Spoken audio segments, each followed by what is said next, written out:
כן, כן, אני פונה אליך, אני פונה אלייך.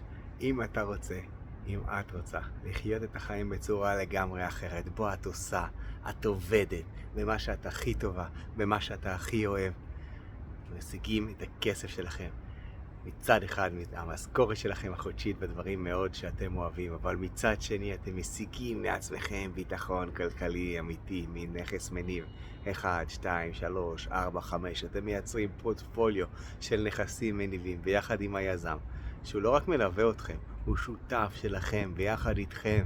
אתם מרוויחים ביחד כסף, ויש לכם גם דרך כלכלית, ממנה אתם מקבלים כל ראשון לחודש כסף, וגם מצד שני יש לכם את מה שאתם אוהבים, ואז החיים משתנים. אתם יודעים למה? לא בגלל הכסף, בגלל שאתם רגועים יותר, בגלל שאתם בטוחים יותר, בגלל שהילדים שלכם רגועים יותר, בגלל שהזוגיות שלכם טובה יותר, בגלל שהביטחון הכלכלי שלכם יציב יותר.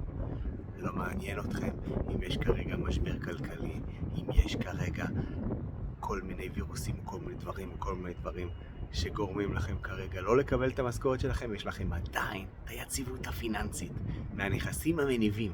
אז אם אתם אנשים טובים, איכותיים, כי אני רוצה רק אנשים איכותיים שרוצים באמת לחיות את החיים בצורה לגמרי אחרת, call me, I'm ready for you. אני רוצה שיהיה לך, אני רוצה שיהיה לך את החיים הטובים ביותר האפשריים. שוקי.